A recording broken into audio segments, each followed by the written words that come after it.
Sir, നിലമ്പൂരിൽ മുഖ്യമന്ത്രിയാണ് പ്രചരണം ഉദ്ഘാടനം ചെയ്തത്. തൊട്ടു പിന്നാലെ 11ഓളം മന്ത്രിമാരോടെ ക്യാമ്പ് ചെയ്ത് പ്രചരണം നടത്തുന്നുണ്ട്. സർക്കാരിൻ്റെ വിലയിരുത്തൽ എന്ന് തന്നെയാണ് LDF മുന്നോട്ട് വെക്കുന്നത്. അപ്പോൾ ഈ പിണറായി 3.0 അത് യാഥാർത്ഥ്യമാകും, അതിനുള്ളൊരു ചുവടുപിടിയാകും നിലമ്പൂർ എന്നാണ് കണക്കുകൂട്ടുന്നത്. ഇപ്പോൾ UDF ഇപ്പോൾ അൻവറിൻ്റെ കൂടി വരവോടുകൂടി UDFൻ്റെ വിജയപ്രതീക്ഷകൾ ചെറുതായിട്ട് മങ്ങുകയും ചെയ്തിട്ടുണ്ട്. അപ്പോൾ പിണറായി വിജയന് കുറച്ചുകൂടി അപ്പർ ഹാൻഡ് ഉണ്ട് എന്ന് വേണമെങ്കിൽ കരുതാം, അല്ലേ? അല്ല, പൊതുവെ രാഷ്ട്രീയ നിരീക്ഷണങ്ങളെല്ലാം പോകുന്നത് അങ്ങനെയാണ്. സ്വരാജ് ജയിക്കും എന്ന് പറയുന്ന അങ്ങനത്തെ ഒരു ഷെനാരിയോയിലേക്ക് തിരിഞ്ഞു. പക്ഷെ അതൊക്കെ യാഥാർത്ഥ്യമാണോ എന്ന് നമുക്ക് ഉറപ്പ് പറയാൻ പറ്റില്ല. കാരണം നിലമ്പൂരിലെ പ്രശ്നങ്ങൾ വളരെ സങ്കീർണമായി മാറിക്കൊണ്ടിരിക്കുക. സാധാരണ നമ്മളിങ്ങനെ ഇപ്പോൾ നമുക്കറിയാം, നേരത്തെ തൃക്കാക്കരയിൽ ആണ് ഇതുവരെ എല്ലാ മന്ത്രിമാരും വന്ന് തമ്പടിച്ച് ഓരോ വീടിനെയും കോർണർ ചെയ്ത് പ്രചരണങ്ങളൊക്കെ നടത്തിയിരുന്നത്. അത് പക്ഷേ നെഗറ്റീവ് എഫക്റ്റാണ് ഇടതുപക്ഷ ജനാധിപത്യ മുന്നണിക്ക് ഉണ്ടാക്കിയത്. ഒന്ന്, അവിടെ ആ മണ്ഡലം ഇടതുപക്ഷ ജനാധിപത്യത്തിനുള്ള മണ്ഡലമല്ല. രണ്ട്, അവിടെ PT തോമസിൻ്റെ മരണത്തിന് ശേഷം നടന്ന ഒന്നാണ്. ഉമാ തോമസാണ് മത്സരിക്കാൻ വരുന്നത്. ഇപ്പോൾ സ്വാഭാവികമായിട്ടും ഈ PT തോമസിനോടുള്ള ഒരു പ്രത്യേക തരത്തിലുള്ള അനുകമ്പയും അനുഭാവമൊക്കെ നിലനിന്നിരുന്നതാണ്. അങ്ങനെ കാരണം മരണം കഴിഞ്ഞ് വരുന്ന സമയത്തുണ്ടാകാവുന്ന ഒരു അനുകൂല അന്തരീക്ഷം ശക്തമായിരുന്നു. അപ്പോൾ അങ്ങനെയുള്ള ആ അന്തരീക്ഷത്തെ തകർക്കാനായിട്ട് പറ്റും എന്നാണ് ഈ മന്ത്രിമാരുടെ ഗൃഹസന്ദർശനത്തിലൂടെ സാധ്യമാകുന്നതെന്നുള്ളൊരു വിശ്വാസം ഉണ്ടായിരുന്നു. അത് തെറ്റിദ്ധാരണയാണ് ശരിക്കും. ഞാൻ ഇലക്ഷൻ കഴിഞ്ഞതിന് ശേഷം ഇത് ശരിയായിരുന്നില്ല CPMൻ്റെ നിലപാടും ഇടപെടലും. കാരണം അതിൻ്റെ ആവശ്യമില്ലായിരുന്നു. സ്വാഭാവികമായ ഇലക്ഷൻ വിട്ടാൽ മതിയായിരുന്നു. ചിലപ്പോൾ ഇത്രയും ഭൂരിപക്ഷം വന്ന് ഉമാ തോമസിന് ലഭിക്കണമെന്നില്ലായിരുന്നു. ഇവരവിടെ പോയി അത് ഭൂരിപക്ഷം വർദ്ധിപ്പിക്കുന്ന പ്രക്രിയയായി മാറുകയാണ്. നിലമ്പൂരിലെ സ്ഥിതി എന്ന് പറയുന്നത് നമുക്ക് ഈ തൃക്കാക്കരയായിട്ട് ബന്ധപ്പെടുത്തിയോ ചേലക്കരയായിട്ട് ബന്ധപ്പെടുത്തിയോ പാലക്കാടായിട്ട് ബന്ധപ്പെടുത്തിയോ താരതമ്യം ചെയ്യാവുന്നതും അനാലിസിസ് ചെയ്യാവുന്നതല്ല. ഇന്ന് രാവിലെ തന്നെ സംസാരിച്ചതാണ്. അപ്പോൾ അവിടുത്തെ ഒരു സാഹചര്യം എന്ന് പറയുന്നത് അൻവർ ഫാക്ടർ എന്ന് പറയുന്നത് പ്രധാനപ്പെട്ടതാണ്.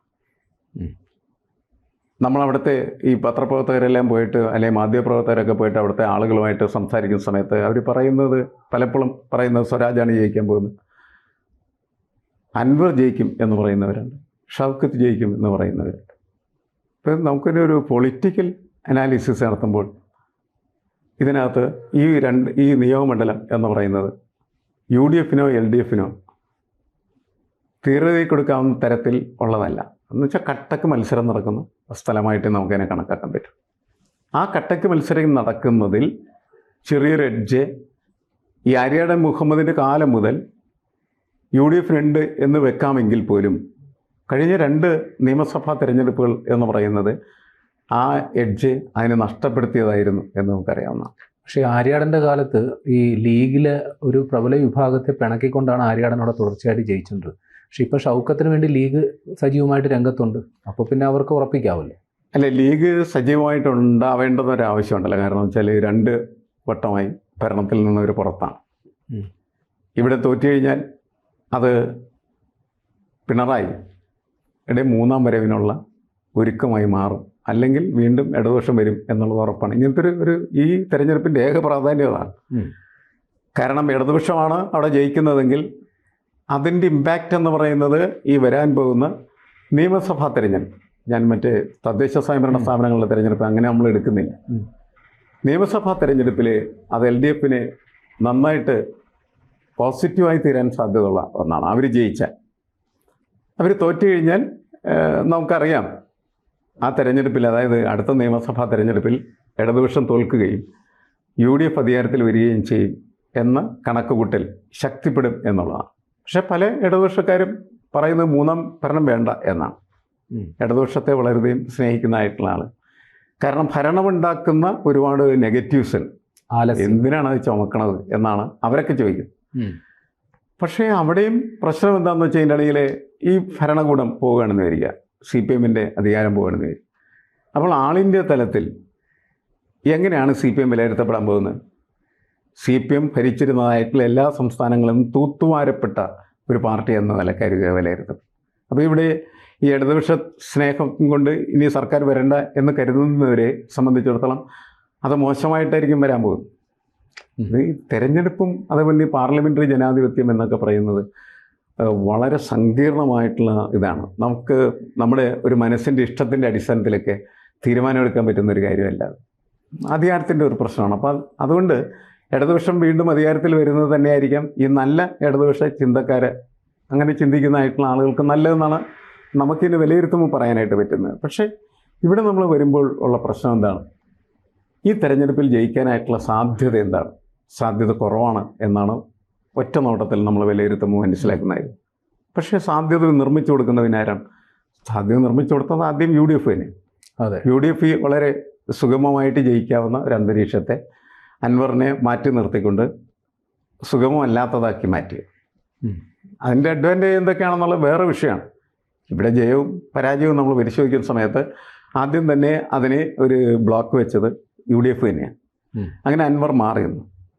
അൻവർ മാറുമ്പോൾ അൻവറിനെ സംബന്ധിച്ചിടത്തോളം ഗതി കിട്ടാത്തൊരവസ്ഥയിലേക്ക് അദ്ദേഹത്തിൻ്റെ രാഷ്ട്രീയ അവസ്ഥ എത്തിച്ചേരുമ്പോൾ അയാൾ ഗതി ഉണ്ടാക്കാൻ വേണ്ടി എന്ത് ചെയ്യണം എന്ന് ആലോചിച്ചുകൊണ്ടിരിക്കും. അങ്ങനെയാണ് അയാളിപ്പോൾ സ്വതന്ത്രനായിട്ട് അവിടെ മത്സരിക്കുന്നത്.